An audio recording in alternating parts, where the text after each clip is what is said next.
Hello friends, आप देख रहे हैं अपना channel vision based approach. Electricity से रिलेटेड फर्स्ट वीडियो लेक्चर में हम लोगों ने क्वांटिटी ऑफ चार्ज के बारे में डिस्कस किया और उससे रिलेटेड न्यूमेरिकल्स किए थे। सेकेंड वीडियो लेक्चर में हम लोग rate of flow of charge के बारे में डिस्कस किए थे और उससे रिलेटेड न्यूमेरिकल्स किए थे। थर्ड वीडियो लेक्चर में हम लोगों ने पोटेंशियल और पोटेंशियल डिफरेंस के बारे में डिस्कस किया था और उससे रिलेटेड न्यूमेरिकल्स किए थे। ये फोर्थ वीडियो लेक्चर में हम लोग जो डिस्कस करने वाले हैं उसमें हम लोग रेजिस्टेंस के बारे में डिस्कस करने वाले हैं।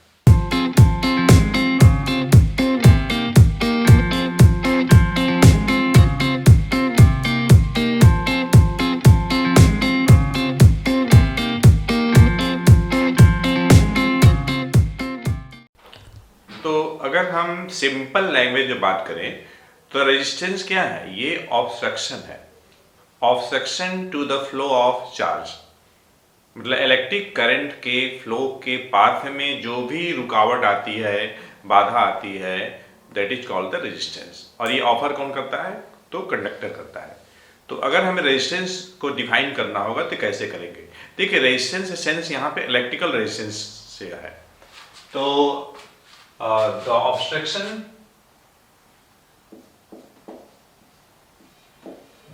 Obstruction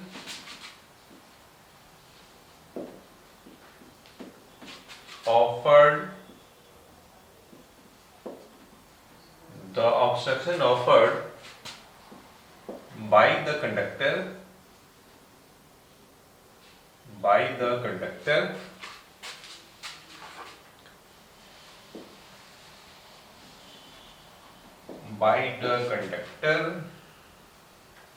to the flow of electrons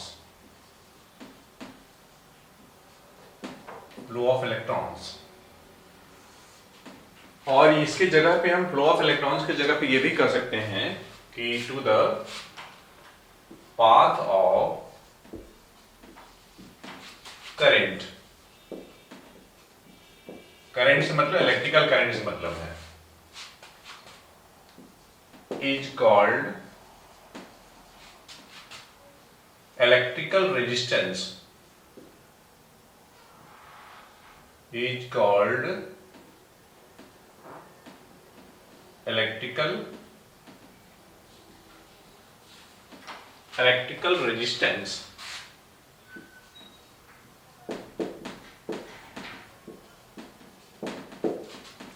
और देखिए, जो इलेक्ट्रिकल रेजिस्टेंस है ये मेजरेबल क्वांटिटी है और इसका जो यूनिट होगा आपका ओम होगा और ये स्केलर क्वांटिटी है। तो अगर हमें टाइप ऑफ क्वांटिटी अगर बतानी हो, टाइप ऑफ क्वांटिटी, तो ये है आपका स्केलर क्वांटिटी है। अगर हमें यूनिट की बात करनी होगी, ऐसा यूनिट की, तो इसका जो ऐसा यूनिट होगा ओम होगा। ओम सिंबल में हम ओमेगा लिखते हैं, ये ओमेगा के सिंबल है। अगर हम यूनिट्स की बात करें, और भी यूनिट्स, जैसे मान लीजिए कि अदर यूनिट्स की हम बात करें, तो अदर यूनिट्स में इसमें हम बात कर सकते हैं स्मॉलर यूनिट का और हम बात कर सकते हैं बिगर यूनिट्स का। तो मान लीजिए हम बिगर यूनिट्स की बात करते हैं, बिगर यूनिट्स और स्मॉलर यूनिट्स, तो इसमें मिली ओम आ सकता है, माइक्रो ओम आ सकता है, नैनो ओम आ सकता है, इसी टाइप से और भी आ सकते हैं। बिगर यूनिट्स में किलो ओम आ सकता है, मेगा ओम आ सकता है। अगर हम रिलेशन की बात करें मिली ओम और ओम में, तो 1 मिली ओम जो होगा, मिली देखिए स्मॉलर प्रीफिक्स है जिसका मीनिंग होता है 10⁻³ उसी तरीके से अगर हम 1 माइक्रो ओम की अगर हम बात करें तो माइक्रो के लिए जो मीनिंग होती है 10⁻⁻6 होती है। उसी टाइप से अगर हम 1 नैनो ओम की बात करें तो नैनो के लिए जो सिंबल होता है, जो मीनिंग होती है नैनो का, 10⁻⁻9 होता है। तो ये हमारे पास रिजल्ट हो गया, ये रिलेशन है। पहला relation between milli ohm and ohm, second micro ohm and ohm, and आपका ये जो थर्ड है नैनो ओम और ओम के बीच में है, ये नैनो ओम, ये है आपका ओम का symbol. In A just similar manner here 1 kilo ohm, kilo के लिए, किलो देखिए आपका बिगर सफिक्स है, सॉरी हाँ यस बिगर प्रीफिक्स है, नॉट सफिक्स। प्रीफिक्स पहले आता है ना, तो किलो का जो मीनिंग होता है 10⁻³ होता है। उसी टाइप से मान लीजिए कि मेगा आ गया, मेगा जो है आपका बिगर प्रीफिक्स है, तो मेगा का जो मीनिंग हुआ 10⁻6 हो गया। तो ये हमने एग्जांपल लिया है, 2 एग्जांपल, ये बिगर यूनिट्स के लिए। तो जो फर्स्ट है आपका किलो ओम और ओम में रिलेशन है, और ये मेगा ओम और ओम में रिलेशन है। अगर हम थोड़ी कंसेप्ट को और अच्छे से समझें तो जैसे मान लीजिए कि हमारे पास ये कोई मेटालिक कंडक्टर है, और इस मेटालिक कंडक्टर का जो एंड है ए और बी, मेटालिक कंडक्टर का एंड ए और बी, इस एंड के क्रॉस हमने पोटेंशियल डिफरेंस सप्लाई नहीं किया है। तो मैं यहां पे लिख दे रहा हूं कि when no potential difference is applied across the ends A and B of a conductor। तो देखिए उस सिचुएशन में, अब यहां पे देखिए हम ये जो प्लस दिखा रहा हूं, ये जो मैं प्लस दिखा रहा हूं, ये है आपका फिक्स्ड पॉजिटिव आयन है ये। इसी टाइप से हम कंडक्टर के इन साइड में हम बहुत सारे फिक्स पॉजिटिव आयन हम दिखा सकते हैं। हमने दिखा दिया है, अपनी सुविधा के लिए हमने 8 दिखाया है, लेकिन बहुत सारे होंगे। और इलेक्ट्रॉन्स की कंडीशन क्या होगी, इलेक्ट्रॉन्स रैंडम मोशन करता रहता है। ये मैं इलेक्ट्रॉन दिखा रहा हूं रैंडम, कोई उसका सर्टेन डायरेक्शन नहीं रहेगा, इलेक्ट्रॉन का रैंडम मोशन रहेगा इलेक्ट्रॉन्स का, ठीक है, किसी भी डायरेक्शन में जिगजैग इलेक्ट्रॉन्स का मोशन, ये मैं दिखा रहा हूं, इलेक्ट्रॉन का मोशन दिखा रहा हूं, there is no any certain direction, ठीक है। ये जो हमने दिखाया है ये इलेक्ट्रॉन का कंडीशन दिखाया है। ये उस कंडीशन में है जब कंडक्टर AB के क्रॉस हम कोई भी सोर्स ऑफ करंट प्रोवाइड नहीं कराए हैं, लेकिन जब ही हम इस कंडक्टर AB के cross source of current provide करा देंगे तो ये सिचुएशन बिल्कुल वैसा ही हो जाएगी जैसे क्लासरूम विदाउट अ टीचर होती है, ठीक है। देखिए मैं क्या कहना चाह रहा हूं, जब आप इस कंडक्टर के एंड को, जब आप इस कंडक्टर के एंड को, ये कंडक्टर AB है, उसका हमने एंड A और B हमने दिखा दिया। इसके एंड को अगर आप एक बैटरी से, बैटरी आपका सोर्स है, इस सोर्स से अगर आपने कनेक्ट कर दिया, ये मैं सिंबल बना रहा हूं बैटरी का, जिसमें मैं दो सेल को सीरीज में कनेक्ट कर रहा हूं। मैं दो कर रहा हूं, दो से ज्यादा भी हो सकता है। चलिए मैं एक और कर दिया, ठीक है। तो जब एक से ज्यादा सेल सीरीज में कनेक्ट हो जाते हैं तो बैटरी कहलाती है। तो हमने ए और बी के क्रॉस हमने कनेक्ट कर दिया।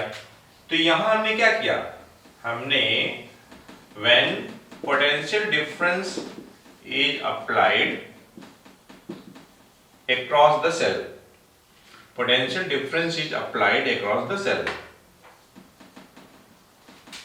across the end of the conductor, across the ends of a conductor। और हमने कंडक्टर किसको लिया है, ए बी को लिया हुआ है। तो उस सिचुएशन में देखिए क्या होगा, ये है आपका fix positive ions, fix positive ions. चलिए यहां में 4 दिखाए थे, मैं 5 दिखा दे रहा हूं। सही मायने में 4 या 5 फिक्स पॉजिटिव आयंस नहीं होते, वे इतने सारे होते हैं कि हम काउंट नहीं कर सकते हैं। और देखिए आपको दिख रहा होगा कि गैप है, कहीं कुछ गैप जैसा नहीं होता रियल में, एक्चुअल में। तो जब ही आप कंडक्टर ए बी के cross source of current provide करा देंगे तो ये situation a class with a teacher वाली हो जाएगी। जैसे क्लास में कोई टीचर नहीं है तो बच्चे इधर उधर रैंडमली मूव करते रहते हैं, जस्ट लाइक द इलेक्ट्रॉन। लेकिन आप ये एग्जाम में लिखेंगे नहीं, मैं केवल समझाने के लिए बता रहा हूं। तो जो ही सोर्स ऑफ करंट हम प्रोवाइड करा देते हैं तो इलेक्ट्रॉन को एनर्जी प्रोवाइड हो जाती है, और जिसके चलते एक सर्टेन डायरेक्शन में ड्रिफ्ट करते हुए इलेक्ट्रॉन एक एंड से दूसरे एंड मोशन करने लगती है, जो कि चढ़ते फिसलते मोशन करती है। मतलब एक्सेलरेट होती है, फिर वो टकराती है, कोलाइड करती है। अब कोलिजन किसके साथ होगा, फिक्स पॉजिटिव आयन के साथ होगा या अमॉन्ग सेल्स होगी, मतलब खुद इलेक्ट्रॉन के साथ होगी। इस तरीके से इलेक्ट्रॉन एक्सेलरेट होगा, फिर डिसलेट होगा, फिर एक्सेलरेट होगा, फिर डिसलेट होगा। तो ये इलेक्ट्रॉन एक एंड से दूसरे एंड ड्रिफ्ट करते हुए जाती है, मतलब विद ड्रिफ्ट वेलोसिटी के साथ मूव करती है। तो उस सिचुएशन में इलेक्ट्रॉन को एक सर्टेन डायरेक्शन मिल जाती है, कुछ इस टाइप से मैं दिखाना चाह रहा हूं, इस टाइप से एक सर्टेन डायरेक्शन। तो ये जो डायरेक्शन है, ये आप जो देख रहे हैं, ये है इलेक्ट्रॉनिक करंट। इलेक्ट्रॉनिक करंट हम दिखाते हैं ऐसे, ठीक है। और जैसे मतलब इलेक्ट्रॉनिक करंट का डायरेक्शन बी से ए की तरफ होगी, और ए से बी अगर हम दिखाते हैं तो ये हो जाएगी आपकी कन्वेंशनल करंट। Conventional current. तो देखिए जो आपका बैटरी का ये जो लॉन्गर वाला है, this is called positive and this one is called negative. तो यहां पे जो हम करंट दिखा रहे हैं I, this is the conventional current. ध्यान दीजिएगा, ये कन्वेंशनल करंट है, ये जो मैं आई दिखा रहा हूं, ये कन्वेंशनल करंट है। तो आप चाहें तो नोट कर सकते हैं। तो इस तरीके से हम लोगों ने देखा कि इलेक्ट्रॉन जो इलेक्ट्रिक जो करंट है उसके पाथ में जो भी ऑब्स्ट्रक्शन होती है कंडक्टर के द्वारा, that is called the electrical resistance, जिसे हम लोग ओमेगा से डिनोट करते हैं, और जिसकी जो यूनिट होती है ओम होती है। और बहुत सारे यूनिट हम लोगों ने डिस्कस किया, स्मॉलर यूनिट, बिगर यूनिट। अब लोग ये बात करते हैं कि रेजिस्टेंस का कॉज क्या है, what is the main cause of resistance. तो जो मेन कॉज ऑफ रेजिस्टेंस का वह ये है, the collision of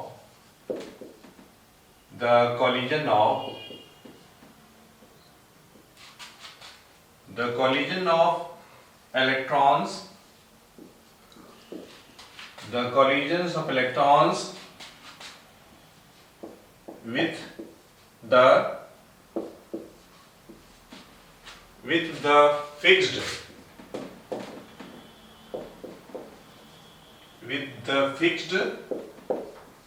positive ions and among cells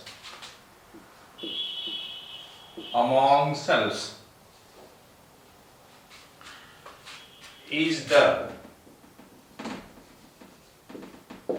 main cause of resistance.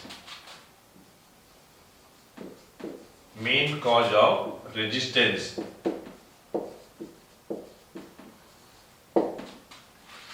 ठीक है, कॉलिजन टक्कर होना फिक्स पॉजिटिव आयन के साथ या अमोंग सेल्स के साथ, यही कॉलिजन के चलते देखिए हीटिंग होती है। जितनी ज्यादा कॉलिजन होगी उतनी ही ज्यादा हीटिंग होगी। तो हम लोग ये बात करेंगे कि इलेक्ट्रिकल रेजिस्टेंस को अफेक्ट करने वाले फैक्टर्स कौन कौन हैं। तो पहला है आपका nature of the conductor. Conductor का नेचर क्या होगा। तो देखिए जो गुड कंडक्टर्स होते हैं, good conductors offer less resistance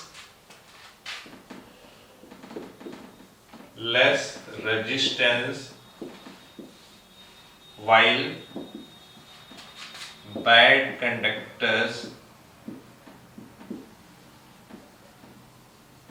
conductors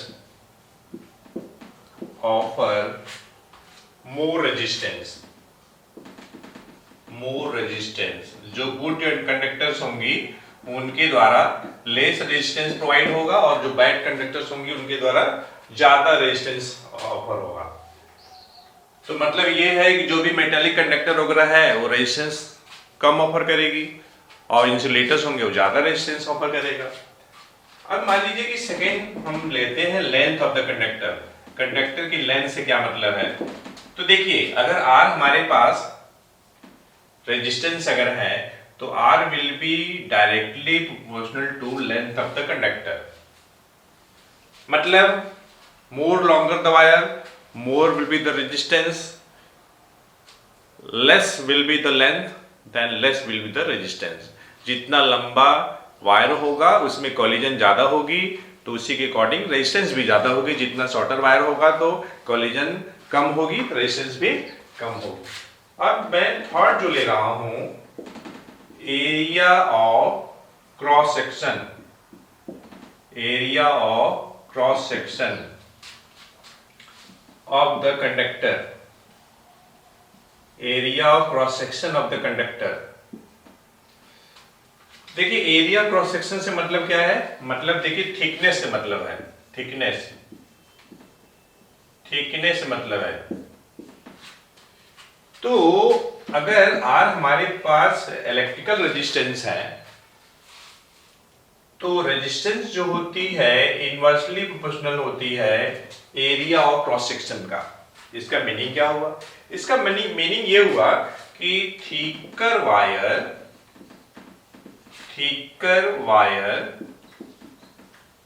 offers less resistance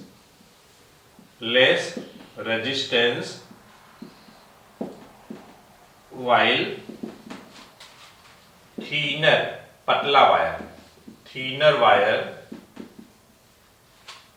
thinner wire offers more resistance।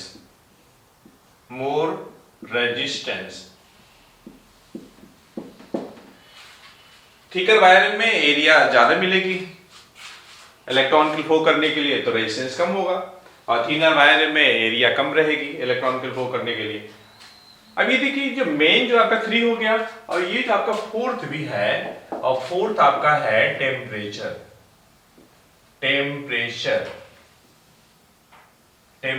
की हम बात कर रहे हैं। टेम्परेचर ऑफ कंडक्टर की बात हो रही है। तो विथ इंक्रीज इन टेम्परेचर, यहाँ स्मॉल टी मतलब टेम्परेचर से मतलब है। विथ इंक्रीज इन टेम्परेचर क्या होगी कि टेम्परेचर बढ़ने से जो काइनेटिक एनर्जी होगा इलेक्ट्रॉन का, काइनेटिक एनर्जी इंक्रीज करेगा और जब काइनेटिक एनर्जी इंक्रीज करेगा तो फिर नंबर ऑफ कॉलिजन्स भी इंक्रीज करेगा। तो इसका रिजल्ट क्या हुआ। इसका रिजल्ट ये होगा कि रेजिस्टेंस भी इंक्रीज करेगा। ये मैं जनरली बात कर रहा हूं, ये जनरली मैं जो बात कर रहा हूं फॉर मेटेलिक कंडक्टर के लिए बात कर रहा हूं, क्योंकि कुछ केसेस में एक्सेप्शन भी होंगे। मैं ये जो बात कर रहा हूं जनरली फॉर मेटेलिक कंडक्टर के लिए हम बात कर रहे हैं, ठीक है। अब देखिए, अब इसी की बेसिस पे जो हम बात करने वाले हैं बहुत ही अच्छा से कंसेप्ट है और मैं उसको बात करना चाहता हूं, और वह जो कंसेप्ट है स्पेसिफिक रेजिस्टेंस। हम स्पेसिफिक रेजिस्टेंस की बात कर रहे हैं जिसे कि रेजिस्टिविटी भी कहा जाता है, रेजिस्टिविटी, स्पेसिफिक रेजिस्टेंस को ध्यान दीजिएगा, स्पेसिफिक रेजिस्टेंस या रेजिस्टिविटी। रेजिस्टेंस भी ऑफर कौन करेगा? कोई कंडक्टर करेगा, कोई सब्सटेंस करेगा। रेजिस्टिविटी जो होगी ये प्रॉपर्टी होती है सब्सटेंस की, और ये भी सब्सटेंस के द्वारा ही होगी। अब देखिए, हम लोगों ने क्या देखा कि रेजिस्टेंस जो है डायरेक्टली प्रोपोर्शनल लेंथ का, एरिया ऑफ क्रॉस सेक्शन का क्या है, इनवर्सली प्रोपोर्शनल है। तो अगर हम इस रिजल्ट को कंबाइन कर दें, resistance is directly proportional to L, और सेकंड हमारे पास है resistance is inversely proportional to area of cross section. अगर हम इन दोनों को कंबाइन कर दें तो हम लोगों को क्या मिलेगा? Resistance is directly proportional to L upon A. अगर इस साइन को हटाना है, डायरेक्टली प्रोपोर्शनल साइन को हटाना है, then this should require a constant. तो उस सिचुएशन में हमें एक कांस्टेंट की नीड होगी, और मान लीजिए कांस्टेंट रो है, तो ये हो गया आपका। यहां से अगर आप रो निकालना चाहते हैं तो R इंटू ए अपॉन एल हो जाएगा। बच्चों ये रो है आपका, ये प्रोपोर्शनलिटी कांस्टेंट है, and that is called the resistivity और स्पेसिफिक रेजिस्टेंस। इस रो को अगर मान लीजिए आपको रेजिस्टिविटी निकालनी है तो आपको रेजिस्टेंस की आवश्यकता पड़ेगी, एरिया ऑफ क्रॉस सेक्शन की आवश्यकता पड़ेगी और लेंथ की आवश्यकता पड़ेगी। तो थोड़ा हम लोग इसकी यूनिट की बात कर लें। अगर हम क्वांटिटी की बात करेंगे, क्वांटिटी कि ये जो स्पेसिफिक रेजिस्टेंस है किस टाइप की क्वांटिटी है, तो ये है आपका स्केलर क्वांटिटी। अगर हम एसआई यूनिट की बात करें, एसआई यूनिट, तो देखिए एसआई यूनिट अगर आपको कहीं भी लिखना है तो आप पहले फॉर्मूला पे ध्यान दीजिए। रेजिस्टेंस का यूनिट ओम होगा, एरिया का स्क्वायर मीटर होगा, लेंथ का मीटर होगा, 1 मीटर कैंसिल हो जाएगा, तो इसका यूनिट क्या हो जाएगा? ओम मीटर हो जाएगा, बहुत आसानी से। अब देख लीजिए, पर्टिकुलरली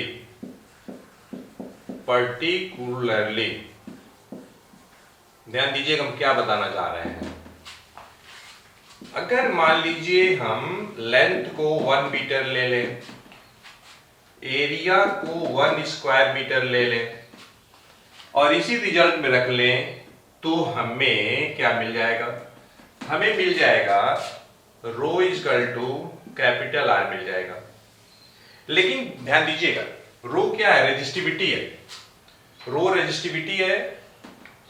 रो क्या है? तो रो है आपका रेजिस्टिविटी, जिसकी यूनिट ओम मीटर है। रेजिस्टेंस का यूनिट ओम होता है। तो दो क्वांटिटी ये बराबर नहीं हो सकती हैं, यहां पे बराबर नहीं हो सकती है। ऐसा मैं क्यों कह रहा हूं?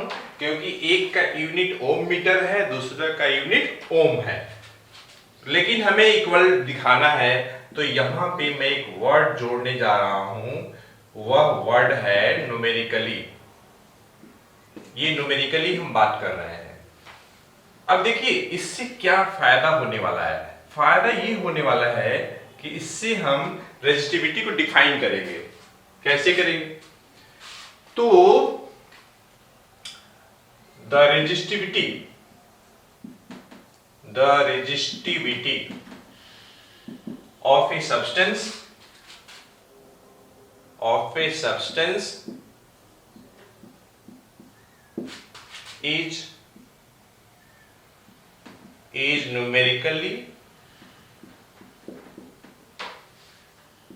numerically equal to the resistance of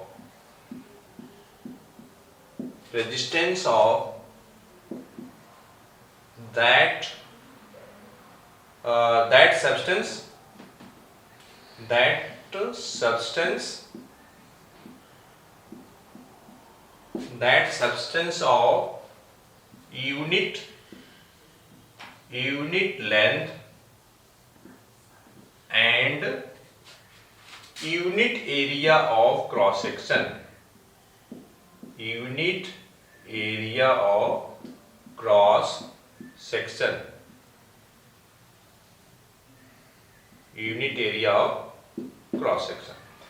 तो ये रहा रेजिस्टिविटी के बारे में। और इसके पहले हम लोगों ने यहाँ पे कॉज ऑफ रेजिस्टेंस के बारे में डिस्कस किया है और वे कौन कौन से फैक्टर्स हैं जिस पे इलेक्ट्रिकल रेजिस्टेंस डिपेंड करती है। तो आप चाहे तो नोट कर सकते हैं।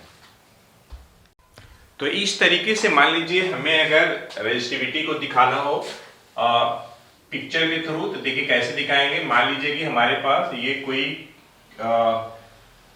क्यूब है। पहले तो मैं क्यूब बनाना चाह रहा हूं, तो इसके लिए मैंने एक स्क्वायर बना लिया है। और ये कोई हमारे पास, अब देखिए हमें स्क्वायर बनानी है, सॉरी क्यूब बनानी है। तो हम ऐसे कुछ कर लिए इस टाइप से, और ये है आपका, और ये है, और ये है। ये हमारे पास क्यूब बन के तैयार हो गया। तो देखिए ये कुछ है, ये ऐसा, ये, और ये कुछ ऐसा है, ठीक है। ये बिल्कुल वैसे ही है जैसे कि मान लीजिए ये हमारे पास एक डब्बा है और इसका एक फेस ये है, एक फेस ये है, और इसको मैं लेंथ दिखा रहा हूं। तो ये है आपका एरिया ऑफ क्रॉस सेक्शन, जो कि हमने 1 स्क्वायर मीटर लिया हुआ है। और यहां भी आपका एरिया ऑफ क्रॉस सेक्शन, जो कि हमने 1 स्क्वायर मीटर लिया है, और ये मैं इसको लेंथ ले रहा हूं जो कि 1 मीटर है। इस तरीके से ये जो क्यूब है that is the unit cube, ये यूनिट क्यूब है। तो अगर हम डिपेंडेंस की बात करें, डिपेंडेंस ऑफ रेजिस्टिविटी की अगर हम बात करें, किस किस फैक्टर पे डिपेंड करेगा। देखिए मटेरियल पे डिपेंड करेगा, अलग अलग सब्सटेंस की रेजिस्टिविटी अलग अलग होती है। टेम्परेचर पर भी डिपेंड करेगा। तो डिपेंडेंस अगर हमें बतानी होगी, डिपेंडेंस ऑफ रेजिस्टिविटी, तो हम बताएंगे, पहले नेचर बताएंगे, नेचर ऑफ कंडक्टर। अलग अलग सब्सटेंस की रेजिस्टिविटी अलग अलग होगी। फिर हम टेम्परेचर की बात करेंगे, टेम्परेचर। अगर हमें इंडिपेंडेंसी की बात करेंगे,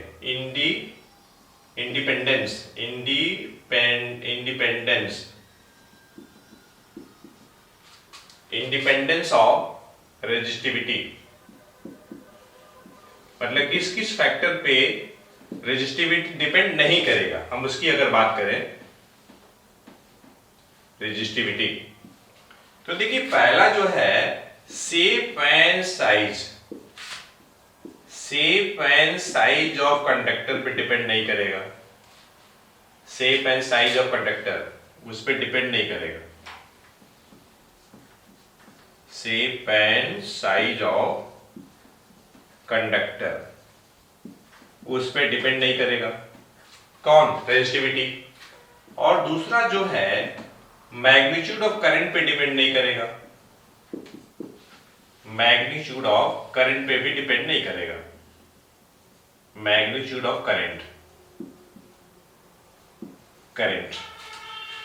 और करंट फ्लोइंग कर लीजिए, मैग्नीट्यूड ऑफ करंट फ्लोइंग पे डिपेंड नहीं करेगा। और तीसरा जो है आपने कितना पोटेंशियल डिफरेंस सप्लाई किया उस पर भी डिपेंड नहीं करेगा। तो पोटेंशियल डिफरेंस अप्लाइड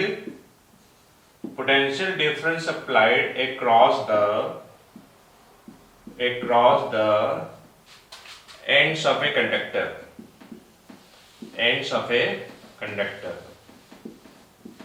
तो ये 3 फैक्टर पे डिपेंड नहीं करता और ये 2 फैक्टर पे डिपेंड करेगा। कौन? रेजिस्टिविटी। तो फ्रेंड्स, आप चाहे तो नोट कर सकते हैं।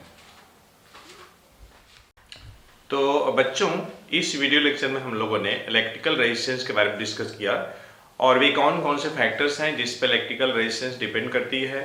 स्पेसिफिक रेजिस्टेंस के बारे में डिस्कस किया और स्पेसिफिक रेजिस्टेंस किस किस फैक्टर डिपेंड करती है, किस किस फैक्टर पे डिपेंड नहीं करती है। तो हम लोग नेक्स्ट वीडियो लेक्चर में फिर मिलते हैं। Till then, take care of yourself. Thank you very much for watching the video lecture.